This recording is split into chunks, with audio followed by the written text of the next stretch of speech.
Marcos capítulo 2, a partir do verso de número 1, e nós vamos ler até o verso de número 12. Diz assim a palavra do Senhor: Poucos dias depois, tendo Jesus entrado novamente em Cafarnaum, ouviu-se falar que ele estava em casa. Então muitos se reuniram ali, de forma que não havia lugar nem à porta, e Jesus lhes pregava a palavra. Aleluia. Alguns homens vieram até Jesus, trazendo um paralítico carregado por 4 pessoas. Não podendo levá-lo até Jesus por causa da multidão, removeram parte da cobertura do lugar onde Jesus estava, e pela abertura no teto baixaram a maca em que o paralítico estava deitado. Vendo a fé que eles tinham, Jesus disse ao paralítico: Filho, os seus pecados estão perdoados. Estavam ali sentados alguns mestres da lei, pensando no íntimo: por que este homem fala assim? Está blasfemando. Quem pode perdoar pecados, senão somente Deus? Naquele momento, como Jesus sabia em seu espírito o que estavam pensando, disse-lhes: por que pensam essas coisas no coração de vocês? O que é mais fácil dizer ao paralítico: os seus pecados estão perdoados, ou dizer: levante-se, pegue a sua maca e ande?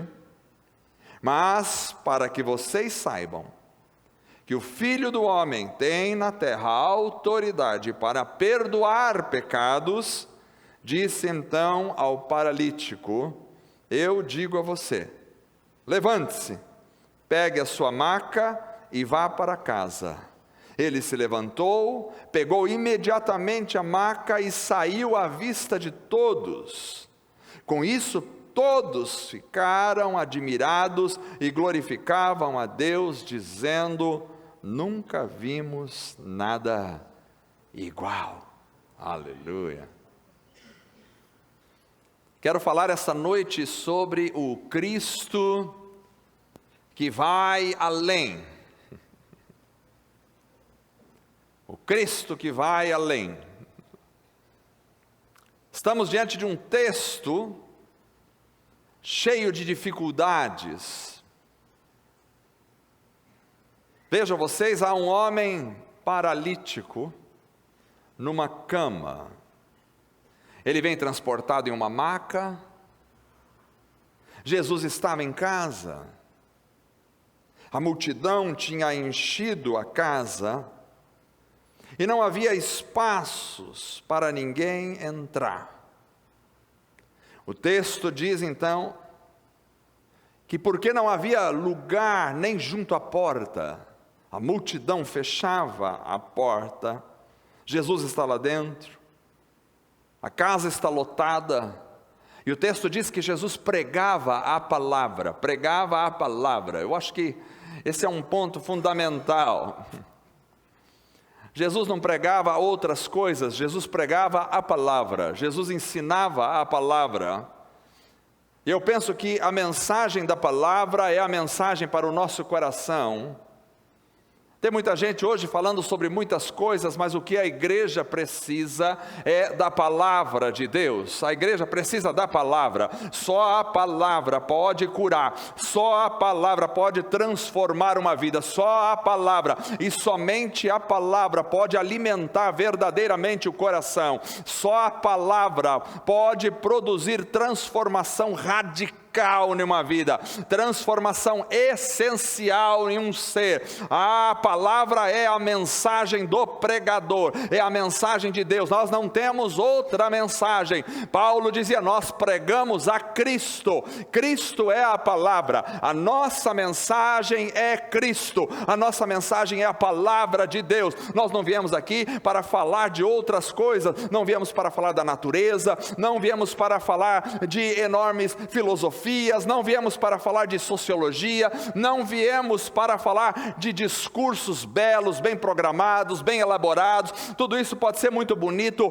mas não chega nem aos pés da palavra. A palavra é a verdade. Nós viemos aqui para falar da palavra, e a igreja não deveria ficar satisfeita com nada e absolutamente nada menos do que a palavra de Deus. Aleluia, essa palavra. A palavra precisa ser falada, pregada. Jesus pregava a palavra. Mas há um homem extremamente necessitado e ele precisa chegar a Jesus. Irmãos, eu creio que esse texto vem nos trazer algumas lições absolutamente fundamentais para a nossa vida. Em primeiro lugar, eu entendo que esse texto nos mostra que é preciso mover-se em direção ao Senhor. É preciso mover-se em direção ao Senhor. Isso me parece muito simples, mas nem sempre é. Vejam, nós temos alguns casos na Bíblia de pessoas que simplesmente se esforçaram, que se moveram em direção ao Senhor. É preciso se mover em direção ao Senhor. Veja, por exemplo, Zaqueu. Em Lucas capítulo 19, nós vemos a história de Zaqueu. E Zaqueu era alguém que queria ver Jesus, mas ele era de baixa estatura, ele era pequeno, ele tinha um grande empecilho. Ele queria ver Jesus, mas ele não tinha altura, porque Jesus estava sempre rodeado das multidões que cercavam Jesus. Então, ele já, como se ele tivesse uma estatura ainda normal, igual à média, já seria difícil ver Jesus, mas ele era de pequena estatura. E ele poderia muito bem ficar se lamentando de sua situação. Ele poderia ficar pensando: por que eu não tomei hormônio de crescimento quando eu era menor? Por que esse povo fica tudo em volta de Jesus e a gente não consegue ver Jesus? Ele poderia ficar reclamando das circunstâncias, do calor, da dificuldade em chegar até Jesus, mas ele não faz isso. O texto bíblico diz que ele correu, ou seja, ele estava muito interessado em ver Jesus. Ele correu para ver Jesus. Imagine um homem adulto correndo na rua. A gente fica assustado se ele não está fazendo exercício, mas ele de repente está correndo, e ele não só correu e ele fez algo que talvez eu e você ficaríamos um pouco acanhados de fazer. Ele subiu numa árvore.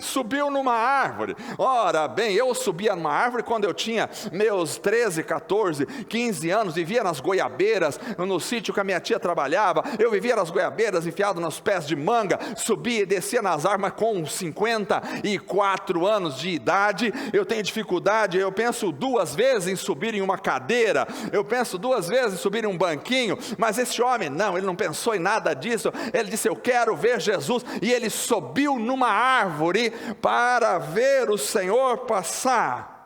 Não importava o que as pessoas pensassem naquele momento, ele foi adiante, porque ele queria ver Jesus. Precisamos ir até o Senhor. Mas não só esse caso, nós temos na Bíblia, por exemplo, o caso da mulher que tinha um fluxo de sangue, que está lá em Mateus capítulo 9. Este foi outro caso muito impressionante, porque era uma mulher. E já por ser uma mulher, já diante da cultura, da sociedade, ela tinha uma dificuldade para chegar até Jesus, porque as mulheres geralmente não conversavam com os homens em público, e ela queria ver Jesus, ela queria chegar até Jesus, E além do mais, além de ser mulher, ela tinha um problema de fluxo de sangue que a impedia de tocar em qualquer pessoa, porque em todas as pessoas que tocassem nela, ou que ela tocasse, se tornariam impuros religiosamente. Mas eu penso que essa mulher poderia ficar ali reclamando, murmurando da sua situação, se lamentando, e ela podia pensar: por que eu fui nascer mulher? Eu poderia ter nascido homem, e por que eu tenho essa doença terrível? Por que eu não posso tocar em ninguém, e ninguém pode tocar em mim? Por que será? Eu já gastei todo o meu dinheiro, tudo que eu tinha com os médicos. Mas ela não pensa assim, ela não pensa assim, ela vai, ela enfrenta a situação, e ela vai, e ela está determinada a tocar nas vestes de Jesus, e assim ela faz.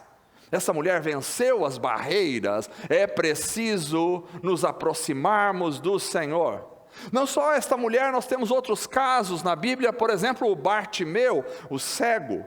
Isso está lá em Marcos capítulo 10, era um homem cego, e ele ficou sabendo que Jesus estava passando em Jericó, e embora ele tivesse uma dificuldade imensa, porque ele não podia ver, e ele queria ver, e embora ele não pudesse de alguma forma tirar a sua cegueira, ele queria estar perto de Jesus, e a multidão estava cercando Jesus. Então mas eu quero me aproximar de Cristo, e ele começa a gritar. Agora imagine vocês, você teria coragem de começar a gritar no meio da rua? Esse homem começa a gritar, ele vence essa barreira, ele começa a gritar e dizer: Jesus, filho de Davi, tem misericórdia de mim. E para piorar a situação, as pessoas começavam a repreendê-lo: fica quieto, para de ficar gritando. Mas esse homem não se incomoda com as pessoas, ele não tem que dar resposta às pessoas,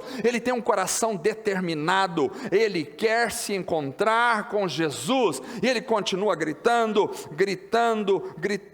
até que foi ouvido pelo Senhor.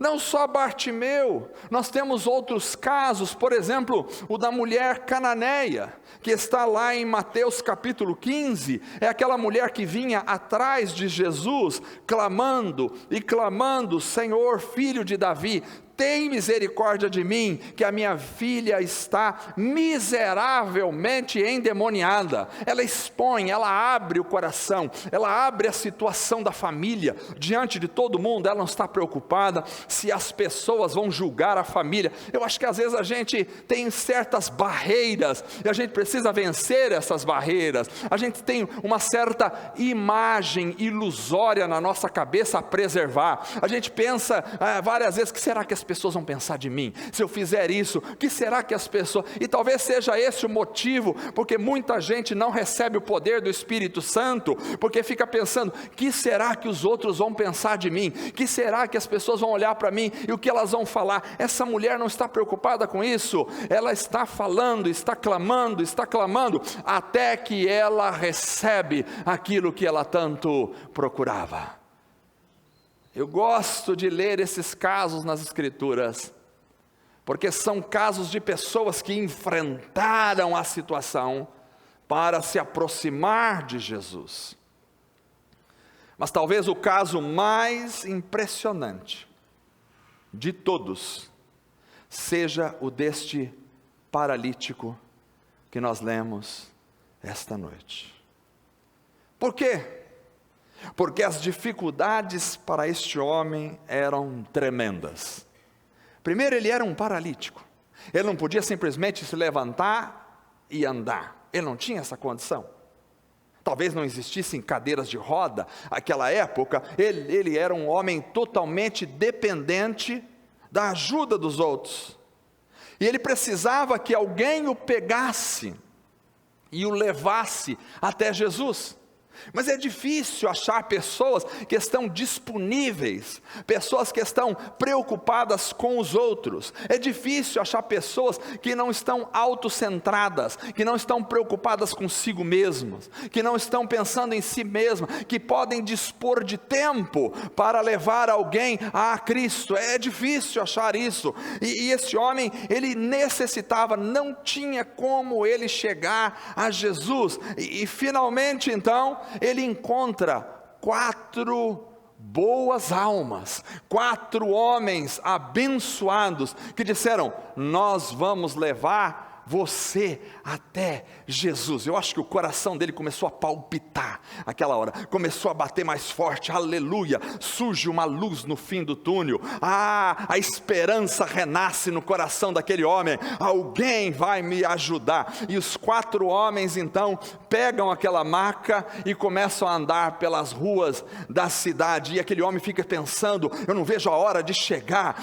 Vai chegar em Jesus, vai chegar, eu tenho certeza, ele vai me curar, ele vai me curar. Ele está esperando, a expectativa é tremenda. Mas de repente ele começa a ver uma movimentação, muita gente, carros no estacionamento, aquela coisa doida, e gente para lá e gente para cá, e todos os lados. E aí ele olha: onde está Jesus? Está deitado. E alguém diz: Jesus está dentro daquela casa. Mas aí ele olha e tem gente entupindo a porta da casa, não dá para ele entrar. Está pior que o metrô de São Paulo às 6 horas da tarde, que abre a porta e ninguém consegue entrar, e está esmagada a entrada da porta, e Jesus está lá dentro. E eu acho que naquele momento o coração daquele homem começou a desmaiar. Como que eu vou chegar lá? 4 homens o levando, Jesus dentro da casa, a casa absolutamente lotada, não há como entrar. Como vou chegar até Jesus? Mas aquele homem e aqueles 4 homens estão absolutamente determinados a chegar perto de Jesus. Não importa quais eram as barreiras. Você teria desistido? Eu fico pensando que por situações muito menores, eu desisto às vezes.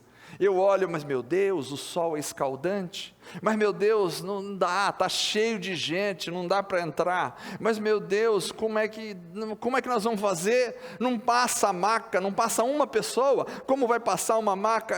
Você teria desistido. Mas aquele homem não desistiu.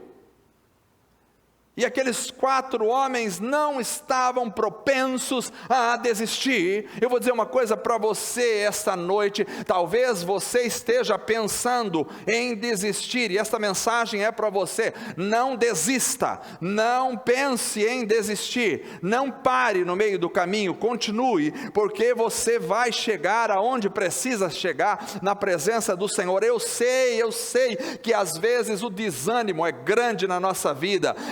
Eu sei, como pastor de igreja, eu sei como é difícil chegar no domingo e ver 3, 4, 5, 10 pessoas no culto, e a igreja vazia, desanimada, e às vezes eu tenho vontade de desistir, e às vezes eu tenho vontade de sair correndo. Eu sei como é que é essa situação, e minha esposa tem que aguentar as minhas lutas todos os domingos, falando para ela os meus desânimos. É uma santa mulher de Deus. Se fosse possível se salvar pelas obras, ela já estava lá no céu, pelas obras, mas graças a Deus é pela graça, aleluia. Eu sei quanto é difícil às vezes, quanto é desanimador às vezes, mas aqueles quatro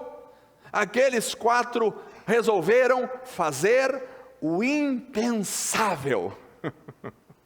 Eu fico imaginando um olhando para o outro e dizendo: ei, vamos? E o paralítico diz: o que vocês vão fazer? Como é que nós vamos chegar até lá? E agora pense em você na cena. Pense em você na cena. 2 sobem no telhado da casa. 2 sobem no telhado, aleluia. Não há barreiras para quem quer chegar perto do Senhor. Não há barreiras. Ele diz: mas como é que eu vou subir aí, se eu não consigo nem andar? Subir no telhado então é impensável. É impensável para quem não tem fé. Mas para quem tem fé é possível. E eles começam a puxar aquela maca. Devem ter amarrado aquele homem e puxar aquela maca para cima de um telhado. Imagine você passando na rua e vendo um paralítico ser içado por 4 homens para cima de um telhado. E lá estão os 4 em cima do telhado. Esse agora não tem chaminé por onde a gente vai descer. Se fosse Papai Noel era mais fácil. Não há chaminé por onde nós vamos descer. Vamos abrir um buraco no telhado. Aleluia.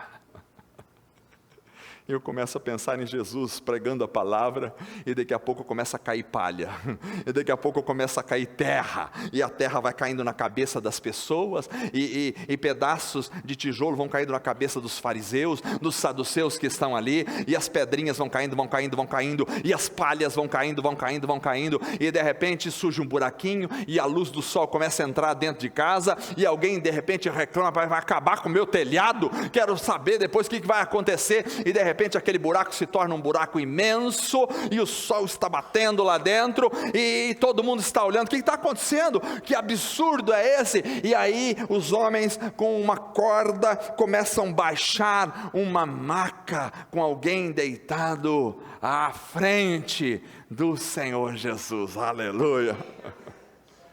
Você teria essa coragem? Qual é o tamanho da sua fé? Maravilhoso. O texto diz, no verso 5, que vendo a fé que eles tinham, Jesus disse ao paralítico, vendo a fé que aqueles homens tinham, Jesus disse ao paralítico. Irmãos, esses são exemplos de pessoas que não se detiveram diante das dificuldades. A minha pergunta esta noite é: o quanto estamos dispostos a enfrentar para nos aproximarmos do Senhor? O quanto você está disposto, o quanto você está disposto a se esforçar, a caminhar, o quanto você está disposto a orar, o quanto você está disposto a dobrar o seu joelho. Eu sei, você tem orado e muitas vezes o silêncio é a sua resposta, mas Deus está trabalhando no seu coração e está te dizendo esta noite o quanto você está disposto a continuar orando, o quanto você está disposto a continuar tentando, o quanto. Será que somos realmente decididos? Eu acho que nós vivemos uma geração de pessoas absolutamente desanimadas, e as pessoas parece que não têm muito afinco, as pessoas parece que não têm muita decisão no coração, eles começam as coisas, mas eles param no meio do caminho, tem poucos que são decididos realmente, mas estes 4 homens estavam definitivamente decididos. Porém, eu acho que no geral, muitas vezes, nós estamos até dispostos a enfrentar muitas dificuldades, para, por exemplo, conseguir o pão de cada dia. As pessoas enfrentam dificuldades para conseguir o pão de cada dia. As pessoas muitas vezes levantam cedo, dormem pouco. Muitas vezes as pessoas trabalham arduamente, elas não descansam, elas viajam, elas trabalham no sol quente, elas correm para o serviço, correm para cima, correm para baixo. Para quê? Para garantir o seu sustento. E isso é nobre, é verdade, é nobre, é importante. As pessoas estão determinadas a garantir o pão de cada dia, e às vezes elas têm um dia árduo, um dia difícil, mas elas não desistem. Por quê? Porque elas têm um objetivo, o pão precisa chegar na mesa, é verdade. Outros talvez estudam dia e noite e se dedicam grandemente e fazem cursos, se submetem muitas vezes a humilhações na vida para poder conseguir conquistar algum lugar junto à universidade, para ter uma boa profissão. Eles se matam e trabalham de manhã, estudam à tarde, estudam à noite e passa a madrugada acordado nos dias das provas. Eles estão determinados, eles estão decididos, eles querem passar numa universidade. Outros talvez são batalhadores, são exemplos de superação para alcançar os seus sonhos, e vão e lutam, e vão em frente até alcançar os seus sonhos, e tudo isso é muito bonito, mas eu penso, será que nós temos a mesma disposição para chegarmos a Cristo Jesus? Chegai-vos a mim, eu me chegarei a vós, diz o Senhor. Será que nós temos a mesma disposição? Será que temos a mesma garra? Será que nós temos ainda a mesma força, ou até mais força do que isso, para buscarmos um avivamento? Ora, irmãos, nós estamos vivendo um momento sem igual na história da igreja, e eu posso sentir o gelo chegando na vida da igreja. As pessoas estão ficando congeladas, as pessoas estão substituindo o poder de Deus por formulações teológicas, as pessoas estão substituindo a graça de Deus por gente no culto, as pessoas estão substituindo as coisas de Deus pelas coisas desse século, e a geladeira está tomando conta da igreja, a frieza espiritual está tomando conta da igreja, e eu digo esta noite, você está disposto a dobrar o seu joelho, e o quanto você está disposto a clamar, a levantar nas madrugadas, a buscar ao Senhor, a jejuar, a orar, até que o avivamento chegue. Você está disposto a isso? Eu sei que você está disposto a trabalhar arduamente, eu sei que você está disposto a viajar o mundo para conseguir o teu sustento, e isso pode ser louvável em certo sentido, mas eu quero dizer o quanto você está disposto a se dedicar ao Senhor, a se aproximar do Senhor, a se santificar, a orar, a buscar, a jejuar, até que um avivamento aconteça. Porque somos tentados a parar pelo caminho, somos tentados a desistir, até mesmo antes de tentar, somos tentados a parar diante do primeiro obstáculo. Nós vimos aqui inúmeros casos de pessoas que não desistiram diante dos seus obstáculos, porque elas queriam se aproximar de Jesus. E a minha pergunta é, esta noite, você está pensando em desistir? Você está pensando em desistir, ou você está firme no seu propósito? O quanto você está buscando, o quanto você está orando? Eu não estou perguntando o quanto você está frequentando de cultos, que é maravilhoso, mas eu estou perguntando o quanto você está buscando ao Senhor, na sua vida, na sua casa, na sua família, junto com a sua família, orando, pedindo ao Senhor que derrame graça, que derrame um avivamento sobre a igreja. Nós estamos orando por um avivamento, nós não vamos parar até que um avivamento desça sobre a igreja. Nós não vamos parar até que o Senhor abra as janelas do céu e derrame graça sobre o seu povo. Nós não vamos parar até que a igreja se encha do poder e da unção do Espírito Santo. Nós não vamos parar até que a graça de Deus invada os corações. Nós não vamos parar até que pessoas se convertam verdadeiramente ao Evangelho. Nós não vamos parar até que as trevas sejam totalmente destruídas na vida das pessoas e a graça de Deus abunde no coração. Nós não vamos parar até que Deus ouça a nossa oração e os anjos nos acompanhem e a glória de Deus seja manifesta em meio à igreja. Não vamos parar, não vamos parar, não vamos parar. Mas eu quero te dizer algo importante esta noite.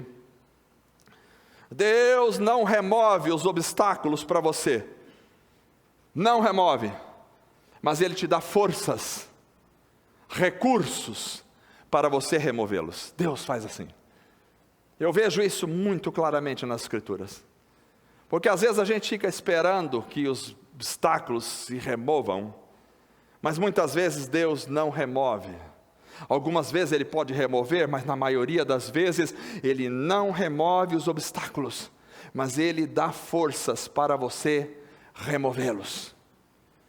Por isso eu me lembro de Josué capítulo 1, verso 9. O Senhor diz a Josué: não fui eu quem lhe ordenei, seja forte e corajoso. Ora, é interessante, Josué ia derrotar os inimigos que estavam em Canaã, e Deus podia dizer: bom, pode ir, Josué, já matei todos, mandei um anjo lá, acabou com todo mundo, pronto, agora está tudo lá para você. Ele não diz assim, ele não faz assim. Ele diz para Josué: seja forte e corajoso, tenha coragem, tenha coragem. Deus espera que homens e mulheres tenham coragem, porque quando você confia em Deus, você tem coragem. Quando você não tem coragem, é porque você não confia no Senhor. Então ele diz: seja forte e corajoso, não se apavore, Josué, nem se desanime, pois o Senhor, o seu Deus, estará com você por onde você andar. Eu vou estar com você, mas você precisa ser forte, você precisa ser corajoso, você precisa ir em frente. Deus espera que você tome as decisões que precisa tomar. Deus espera que você dê o primeiro passo. Deus espera que você tenha forças. Deus espera que você tenha coragem para agir, porque Deus quer usar homens e mulheres corajosos. Deus não usa covardes. Deus não se relaciona com covardes, não, porque o covarde é aquele que não tem fé em Deus. Deus usa homens e mulheres corajosos. Deus usa jovens corajosos. Oh, meus irmãos, eu tenho um sonho de ver a igreja cheia do Espírito Santo. Eu tenho um sonho de ver jovens e adolescentes orando nas ruas pelas pessoas e curando as pessoas em nome de Jesus. Eu tenho um sonho de ver os jovens evangelizando nos shoppings da vida, orando por pessoas nas praças de alimentação, tocando nas pessoas e as pessoas sendo transformadas, curadas e libertas em nome de Jesus. Mas você precisa ter coragem, seja corajoso, seja forte, porque eu vou com você, diz o Senhor, eu vou com você, aleluia. Se tu não fores, não irei, mas Ele diz: eu vou. Deus não vai retirar os obstáculos, e você vai ter que subir no telhado. Não importa, ainda que eu tiver que subir no telhado, ainda que eu tiver que cavar um túnel por debaixo, mas eu vou chegar nessa casa em nome de Jesus. Deus espera que sejamos assim, fortes e corajosos. Esta é a primeira lição desse texto. Precisamos seguir em frente, orar, buscar, sem desanimar. E se precisar subir no telhado, que o façamos. Quantos estão dispostos a subir no telhado? Precisamos estar dispostos a subir no telhado. Meu Deus, vou passar vergonha? Todo mundo vai passar. O que as pessoas vão pensar? Olha lá o pastor em cima do telhado. O que as pessoas vão pensar de mim, da minha vida? Ainda que as pessoas pensem o que quiser, nós temos que estar dispostos a subir no telhado. Subir no telhado é enfrentar as lutas, os obstáculos e vencê-los em nome de Jesus. Estes homens subiram no telhado, arrancaram as telhas, desceram a maca até Jesus. Enquanto isso, Jesus pregava a palavra, aleluia. Ele prega e os homens se aproximam dele, exercitam a sua fé. Mas essa não é a única lição desse texto. Há uma outra lição que eu gostaria de compartilhar esta noite com os irmãos. E é a de que nem sempre, preste atenção, nem sempre o que achamos ser o mais importante para nós realmente é o mais importante. Nem sempre. Aquele homem tinha um objetivo. E qual era o objetivo daquele homem? Ele queria ser curado. Para ele, na cabeça dele, o importante era andar com as suas próprias pernas. Era sair daquela condição de paralisia. Este era aquilo que talvez ele tinha no seu coração como o mais importante. Mas o que aquele homem não sabia é que a paralisia física não era o seu principal problema. Ele tinha uma paralisia muito mais prejudicial e limitadora, porque ele era paralítico na alma e no espírito. Este era o principal problema daquele homem. Ele era adoecido pelo pecado. E aqui eu vejo Jesus indo no mais profundo. No mais profundo. Agora preste atenção, imagine aquele homem depois de tanto trabalho, depois de tanto empenho, depois de descer aquela maca diante de Jesus, o que ele esperava que Jesus falasse para ele? Levante e vai para a tua casa. E Jesus olha para aquele homem, e eu fico imaginando ele esperando, que hora que ele vai falar levanta? Ele vai falar levanta agora ele vai falar levanta, e Jesus olha para ele e diz: filho, perdoados te são os seus pecados. E se eu estivesse lá, talvez haveria um desânimo no meu coração naquele momento. Meu Deus, eu pensei que ele fosse falar, levanta e anda, e ele diz: filho, perdoado te são os seus pecados. Às vezes, irmãos, os nossos olhos estão voltados para o pão de cada dia, para as limitações que temos, para a nossa condição social, para a nossa condição física, para a nossa própria família, mas muitas vezes há um fator muito mais profundo que precisa ser atingido, e nós estamos tão distraídos com as coisas de menor importância, mas Jesus, ele vai no âmago da questão. Vendo a fé que eles tinham, Jesus disse ao paralítico: filho, os seus pecados são perdoados. Deixa eu dizer algo para vocês essa noite: o principal problema do ser humano não são as limitações físicas. O principal problema do ser humano não são as doenças que os atacam. O principal problema do ser humano não é a falta de dinheiro. O principal problema do ser humano não é a falta de recursos, não é a falta de atenção, não é falta de motivação, não é falta de encorajamento, não é falta de acreditar em si mesmo. Isso não é o principal problema do ser humano. Esta não é a mensagem do Evangelho. A mensagem do Evangelho não é que Jesus veio primeiramente para trazer aquilo que você quer, aquilo que você sente que está em desvantagem em relação aos demais. Não é esta a mensagem do Evangelho. Jesus veio para fazer algo muito maior do que isso. Jesus veio para te libertar do pecado, aleluia. Esta é a principal. Este é o principal problema do homem. Se Jesus tivesse curado simplesmente aquele homem, mas não o tivesse libertado do seu pecado, alguns anos depois ele morreria, e o seu problema não estava resolvido. Mas com uma frase, Jesus libertou aquela alma das suas prisões. Filho, os seus pecados estão perdoados.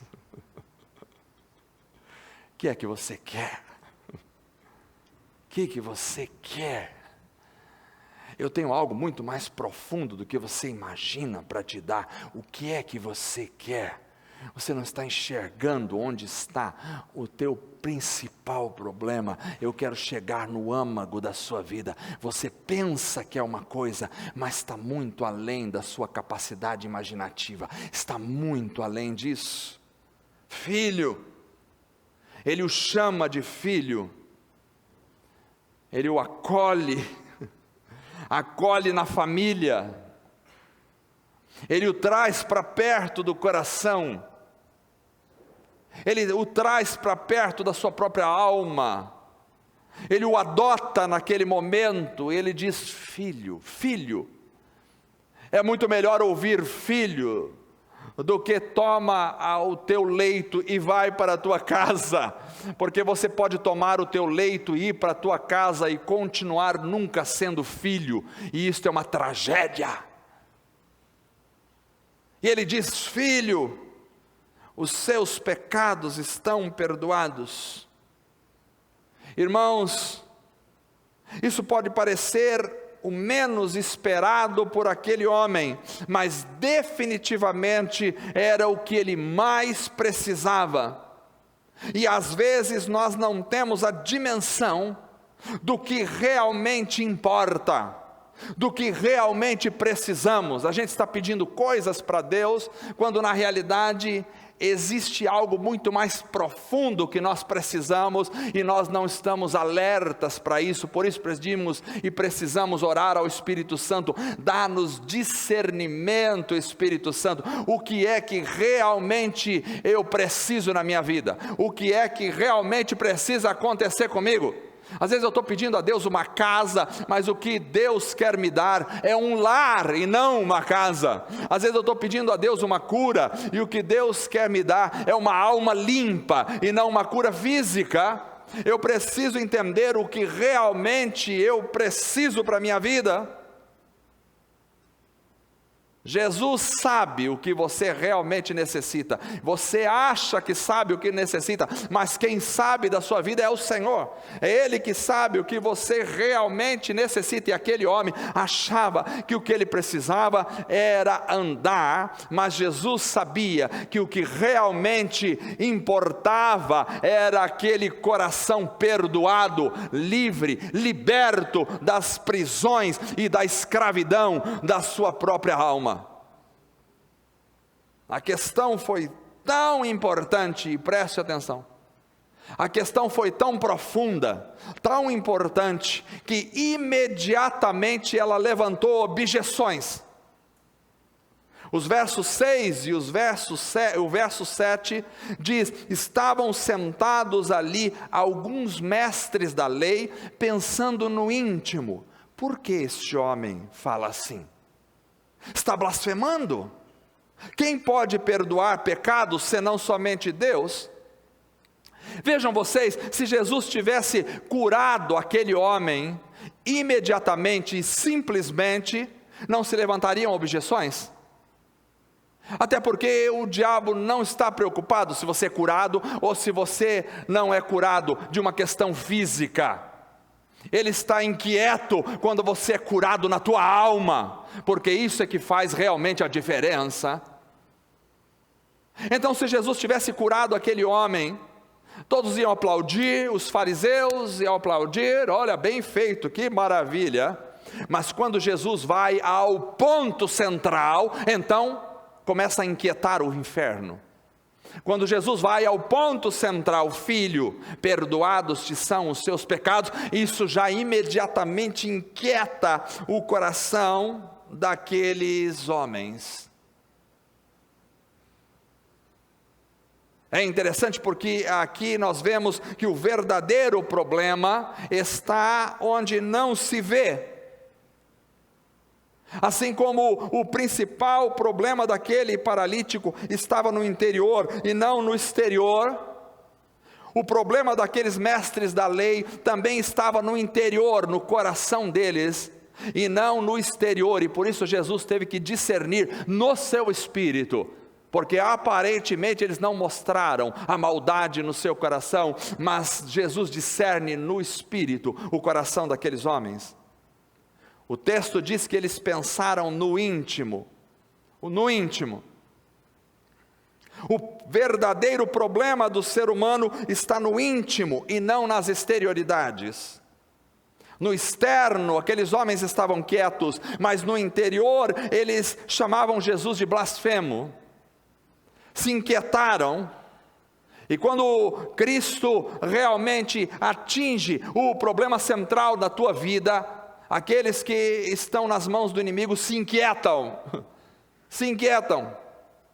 você começa a incomodar o inferno, quando o verdadeiro problema seu é solucionado, porque as pessoas pensam que o verdadeiro problema delas às vezes é um problema no casamento, é um problema com os filhos dentro de casa, é um problema de falta de emprego, é um problema de enfermidade. Não que esses não sejam problemas, são problemas, Mas muitas vezes, quando as pessoas fazem este apelo, quando as igrejas fazem este apelo, e Satanás não está muito preocupado com isso, ele não está muito preocupado se o seu problema do casamento vai passar ou não, contanto que o teu coração continue sujo diante de Deus. Ele não está muito preocupado se você vai ser curado ou não, contanto que na tua alma você nunca seja curado. Ele não está muito preocupado se você tem um problema dentro da tua casa ou não, contanto que o teu coração esteja adoecido diante de Deus. Agora, quando as coisas começam a chegar aonde devem chegar na tua vida, aí começa a inquietar o inferno, aí começa a inquietar as pessoas, aí gente começa a se levantar contra você. Por quê? Porque o verdadeiro problema está sendo atingido na alma. Eu quero dizer para vocês essa noite, a igreja tem que parar de pregar sobre coisas periféricas, a igreja precisa pregar sobre as verdades fundamentais da Escritura, que atingem o coração do homem e que trazem a solução verdadeira, única, correta para um coração, transformando a vida de uma pessoa. É isso que nós precisamos. Precisamos chegar no âmago. As pessoas vêm com certos problemas, e isso deve ser observado, tudo bem, mas às vezes a questão está muito mais profunda, e é isso que precisa ser atingido, e a pessoa não está nem procurando aquele tipo de solução, mas é justamente aquilo que precisa ser atingido. Se Jesus tão somente tivesse curado aquele homem, não haveriam objeções, porque curá-lo fisicamente não significava resolver o problema dele definitivamente. Definitivamente. O problema daquele homem era o pecado, mas perdoar os seus pecados era um nível muito mais profundo. Perdoar pecados era resolver o problema daquele homem verdadeiramente, e isso Satanás não quer. Não quer. Satanás quer te enganar, dizendo para você que o teu problema é o teu gênio explosivo. Ele quer dizer que o teu problema são as suas limitações sociais. Você gostaria de ser uma coisa e não consegue ser socialmente. Satanás quer dizer para você que o teu problema é falta de dinheiro, que o teu problema é falta de objetivos na sua vida. Você não tem objetivo, esse é o teu problema. Satanás quer dizer para você que o teu problema é falta de apoio das pessoas, é falta de diversão. Por quê? Porque na realidade ele não quer que você saiba do teu verdadeiro problema, ele quer te enganar, mas na realidade todos esses são problemas periféricos, não é o principal problema do homem. E quando Jesus atinge o profundo, o verdadeiro problema do ser humano, então a malignidade se inquieta, porque Jesus vai realmente muito além. Ele fará muito mais além daquilo que pedimos ou pensamos, porque Jesus enxerga além, porque Jesus vai além. Ele vai além daquilo que você pode ver, ele vai além daquilo que você pode sentir, ele vai além daquilo que você pode tocar, ele vai no âmago da questão, porque Jesus é Deus, é Senhor nos céus e na terra, é o Senhor verdadeiro. Ele sabe da sua vida, Ele sabe da minha vida, ainda que as pessoas não compreendam, mas Ele sabe de todas as coisas, e Ele vai no âmago da questão, porque Jesus quer tocar você no íntimo da sua alma. Você pode pensar que o seu problema é a sua briga no casamento, e aí a gente faz um curso para ajustar os problemas que estão ali, das briguinhas entre os casais, mas a gente não vai no âmago do coração, porque muita briga aqui acontece por falta de conversão, porque muita briga aqui acontece porque o coração está azedo, porque muita briga aqui acontece porque o coração está cheio de feridas na alma, e isso precisa ser atingido. Jesus não dá analgésicos. O analgésico simplesmente mascara a situação. Jesus vai cirurgicamente no ponto. Às vezes nós temos dificuldade, o pastor diz cirurgicamente no ponto, porque a gente vai aconselhar as pessoas e a gente começa a ver que o problema da pessoa é que ela não se converteu. Mas aí a gente vê, meu Deus, essa pessoa está há 20 anos dentro da igreja, como é que eu vou falar para ela, você não se converteu? Ela vai sair da igreja, não vai voltar mais. Mas quem disse que um dia ela esteve na igreja? Às vezes eu estou preocupado com pessoas que saem da igreja física, mas talvez essas pessoas nunca estiveram na igreja celestial. No que adianta ela estar aqui e morrer aqui e não estar lá?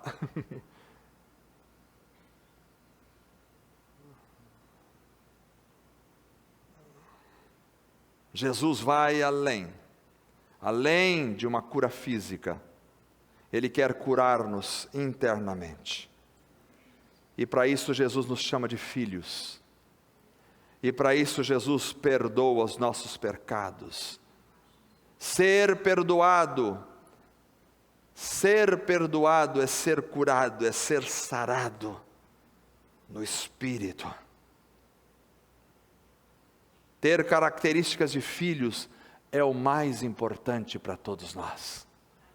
Você pode não ter um bom cabelo, você pode nem ter cabelo, você pode não ter um bom carro, uma casa, mas se você tiver a cidadania, se você tiver a cidadania do céu, se você tiver a identidade de filho, realmente você está feliz, aleluia.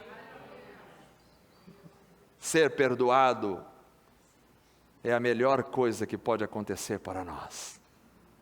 A gente pode pensar que passar num concurso público é a melhor coisa que pode acontecer na nossa vida, não é? A gente pode pensar que morar num país estrangeiro de primeiro mundo pode ser a melhor coisa que pode acontecer na nossa vida, mas não é. A gente pode imaginar que ser curado de uma enfermidade será a melhor coisa que pode acontecer na nossa vida, mas não é. O melhor de tudo é ser verdadeiramente perdoado pelo Senhor, aleluia. O perdão produz a paz, o perdão produz alegria, o perdão produz a salvação, o perdão produz o ânimo, o perdão produz a essência da vida. Perdoado. Mas existe uma última lição desta noite, e é a de que Jesus não só faz o mais difícil. Aquela pergunta de Jesus: o que é mais difícil?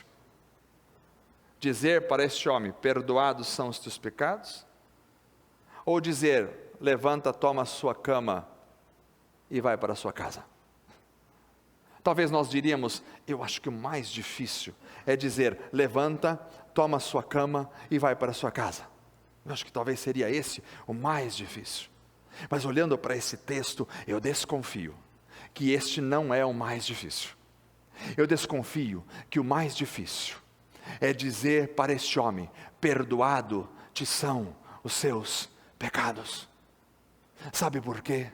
Porque Eliseu poderia dizer: levanta-te e vai para a tua casa. Porque Elias podia dizer: levanta-te e vai para a sua casa. Porque Samuel podia dizer: levanta-te e vai para a sua casa. Porque outros homens de Deus, Ezequiel e Daniel, podiam dizer: levanta-te e vai para a sua casa. Porque Jeremias podia dizer: levanta-te e vai para a sua casa. Porque João Batista podia dizer: levanta-te e vai para a sua casa. Porque Pedro podia dizer: levanta-te e vai para a tua casa. Paulo podia dizer: levanta-te e vai para a tua casa. Mas nenhum deles poderia dizer: perdoados te são os teus pecados, porque eu os perdoei. Então é muito mais difícil dizer: perdoados te são os teus pecados, porque custou a vida do Filho de Deus na cruz do Calvário, aleluia. Mas Jesus vai mais além e Ele perdoa os nossos pecados, aleluia. Somos perdoados, aleluia, somos perdoados. Podemos não ter um bom carro, mas somos perdoados. Podemos não ter uma igreja mega, mas somos perdoados, aleluia. Podemos não ter riquezas, mas somos perdoados. Podemos até mesmo mancar das nossas pernas, mas somos perdoados, aleluia. Podemos ter os olhos prejudicados, mas somos perdoados em Cristo Jesus, aleluia. Isso é o mais importante, é o mais importante. Mas Jesus não faz só o mais difícil, Ele também faz o mais fácil. E depois de dizer, perdoados te são os seus pecados, depois que este homem rompeu as barreiras para chegar até Jesus, depois que eles exercitaram a sua fé, depois que Cristo atingiu o seu problema real, perdoando o seu pecado e o chamando de filho, então ele disse, mas para que saibam que o Filho do Homem tem na terra, presta atenção, a cura não é para que você saia por aí dizendo, eu consegui a cura, não. A cura é para que vocês saibam que o Filho do Homem tem poder para perdoar pecados. Ele disse, para que saibam que o Filho do Homem tem na terra autoridade para perdoar pecados. Disse ao paralítico, o coração daquele paralítico estava batendo a 300 por minuto. Ele disse ao paralítico, eu digo a você, oh aleluia, glória a Deus. Deus primeiro fala ao mundo e fala depois a nós. Eu digo a você, levante-se, pegue a sua maca e vá para a sua casa. E aquele homem deu um salto, levantou, pegou imediatamente, correu, pegou imediatamente a sua maca e saiu à vista de todos. E com isso todos ficaram admirados e glorificavam a Deus, dizendo, nunca vimos tal igual, aleluia. Primeiro o mais difícil, depois o mais fácil. Jesus começa pelo mais difícil, a gente começa pelo mais fácil, mas Jesus começa pelo mais difícil, para depois chegar ao mais fácil. Pode levantar. E o homem se levantou. Se levantou imediatamente da maca, porque ele já tinha se levantado de sua paralisia espiritual. Não adianta nada você levantar-se de sua cama física, se tua alma estiver ainda paralisada em tua cama espiritual. É necessário primeiro se levantar da cama espiritual, para depois se levantar da cama física. É assim que esse texto nos ensina. Jesus faz o mais difícil, Ele vai muito além, mas Jesus também faz o mais fácil. Glória a Deus, glória a Deus nas alturas. O que te perturba? O que tira a tua paz? O que tira o teu sono? O Senhor cuida de ti. Você está preocupado com o quê? Eu já contei para os irmãos a experiência que eu tive com o Senhor. Quando eu ia orar e voltava sempre, confessando os mesmos pecados.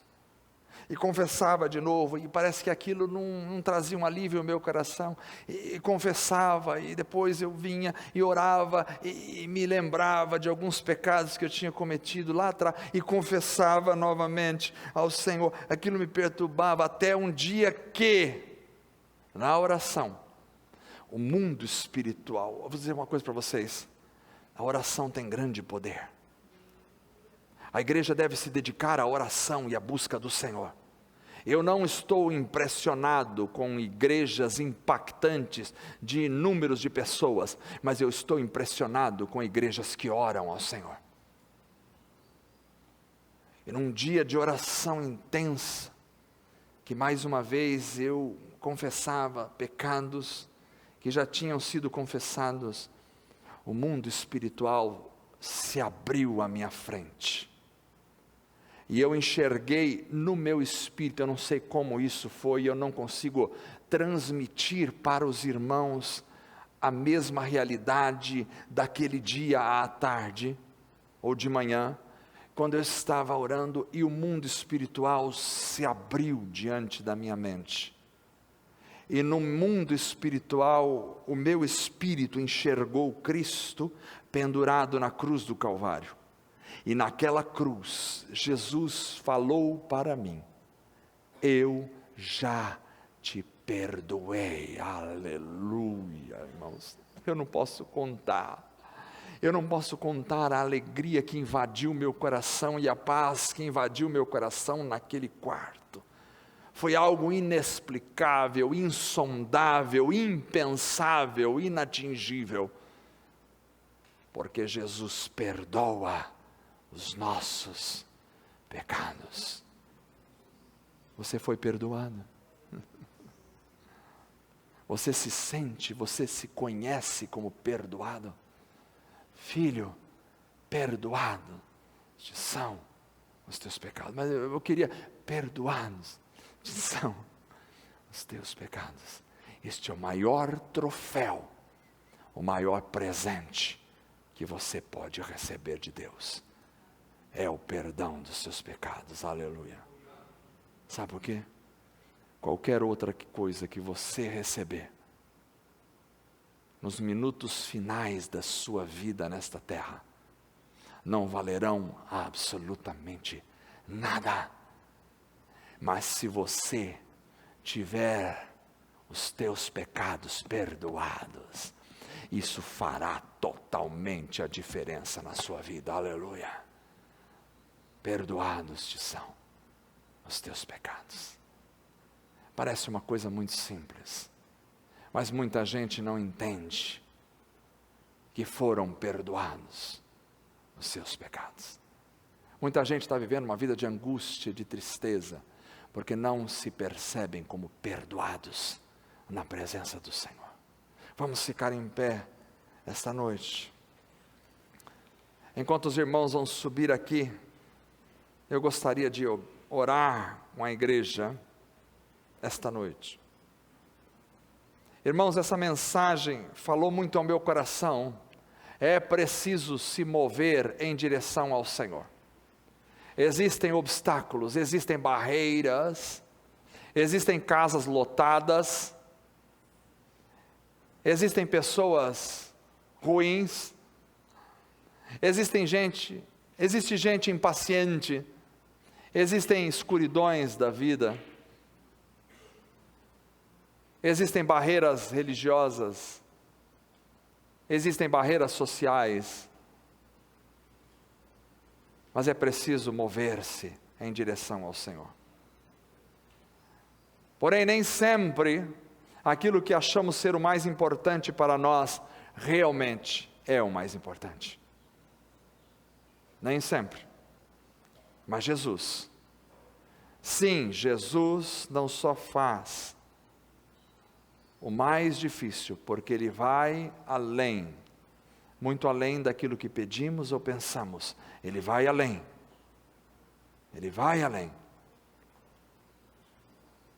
Não só faz o mais difícil, que realmente importa. Jesus faz o mais fácil, para a glória dEle. Fecha os teus olhos, Senhor. Esta noite estamos aqui e pedimos ao Senhor essa noite que venha tocar a Tua igreja pelo poder do Teu Espírito Santo. Talvez pessoas aqui precisam ser perdoadas, realmente perdoadas, Senhor. Talvez pessoas aqui não se abriram ainda, não confessaram o seu pecado diante do Senhor, não assumiram o seu pecado, não assumiram a sua condição, não assumiram a sua realidade destruída, não assumiram a podridão que está dentro do seu coração. Mas agora, Senhor, pelo poder do Teu Espírito Santo, eu te peço que convença essas pessoas, que convença, que mostre-lhes a sua real condição, que elas possam olhar no espelho espiritual, enxergar a própria alma, Senhor, esta noite, Senhor, para que possam confessar diante de Ti, para que possam pedir perdão, Senhor, porque o que mais interessa realmente é o perdão dos seus pecados, o perdão dos seus pecados, Senhor. Talvez tem gente aqui que ainda não recebeu o perdão dos pecados, Senhor, e isso é o mais importante da vida. Talvez pessoas aqui estão buscando outras coisas, quando deveriam estar buscando o perdão dos seus pecados, e aí estão tão encantadas com tantas outras coisas, que realmente tudo vai passar, Senhor. Mas eu peço a Ti, em nome de Jesus, que alcance esses corações, alcance esses corações esta noite, porque o que eles precisam é o perdão dos seus pecados. Não há outra coisa mais importante do que sermos verdadeiramente perdoados. Não há outra coisa mais libertadora do que o perdão dos pecados. Não há outra coisa mais deliciosa de se viver do que a certeza de que os nossos pecados foram cravados na cruz do Calvário, e que o Senhor nos libertou verdadeiramente, que o Senhor nos purificou verdadeiramente, que o Senhor nos chama de filho. Não há outra coisa mais importante do que sermos filhos do Senhor, a ouvir dos teus lábios que somos teus filhos, é a coisa mais maravilhosa e mais gratificante da vida, Senhor.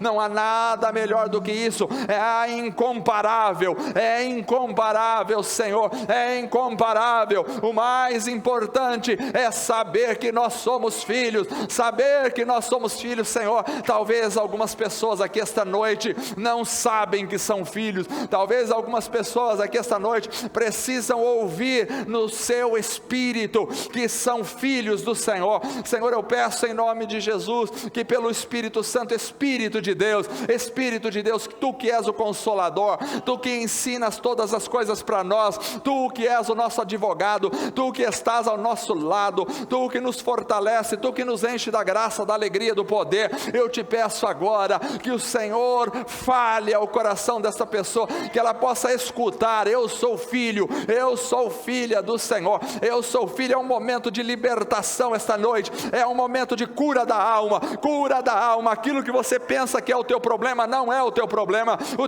vai muito mais além do que isso, e o Senhor quer curar a tua alma esta noite. Ele quer te chamar de filha, Ele quer te chamar de filho esta noite, para que você entenda que você foi perdoado, você foi lavado no sangue do Cordeiro, você foi santificado, o teu nome está escrito no livro da vida do Cordeiro, você tem acesso direto aos céus. Um dia tudo isso aqui vai passar, as tuas dores na coluna vão passar, as tuas dores na vista vão passar, tuas dores de cabeça vão passar, teus problemas familiares vão passar, teus problemas pessoais vão passar um dia, mas a tua identidade, você é perdoado, isso não vai passar, e você entrará na glória, na presença do Senhor, não porque você foi bonzinho nessa terra, não porque você foi um religioso nessa terra, mas você vai entrar porque você foi perdoado,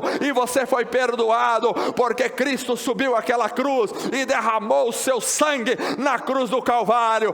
Ele assumiu o teu lugar, Ele pagou o seu preço, Ele foi por você, Ele deu a sua vida para que você seja perdoado. Não importa quanto você ganha por mês, não importa quantas viagens você faz na tua vida, o que importa é se você está selado com o carimbo de Deus, escrito perdoado, aleluia. Só há dois tipos de pessoas nesse mundo: pessoas que não estão perdoadas e pessoas que estão perdoadas. Você precisa do perdão de Deus, muito mais do que uma casa nova, muito mais do que um carro novo, muito mais do que uma empresa, muito mais do que um salário recheado, muito mais do que um casamento casamento, muito mais do que filhos, muito mais do que saúde. Você precisa saber que você é perdoado em Cristo Jesus, aleluia, e isso é o que verdadeiramente importa. Perdoados, somos perdoados, somos perdoados, somos perdoados, isto é o que importa, aleluia. Oh, glória a Deus, aleluia. Bendito seja o nome do Senhor, que nos perdoou na cruz do Calvário. Ah, não, os demônios não têm medo das suas posses. Os demônios não têm medo da cor do seu cabelo. Os demônios não têm nenhum medo do quanto dinheiro você tem no banco. Os demônios não têm medo da tua inteligência, da tua intelectualidade. Isso não significa nada para Satanás. Satanás não tem medo do seu porte físico. Satanás não tem medo da sua influência neste mundo. Satanás não tem medo da sua posição social. Satanás não tem medo de nada que você possa ter, do carro que você possa ter, da casa que você possa ter, da família que você possa ter. Isso não interessa para ele. Mas se você é perdoado, resistir o diabo e ele fugirá de vós, aleluia. Nós somos perdoados, somos perdoados, somos perdoados, aleluia. O perdão de Cristo está na nossa vida. Pisarão serpentes e escorpiões, porque você foi perdoado por Cristo Jesus, e Satanás não tem direito sobre a sua vida, porque você foi arrancado do reino das trevas e plantado no reino da luz. Somos perdoados, aleluia. Somos perdoados.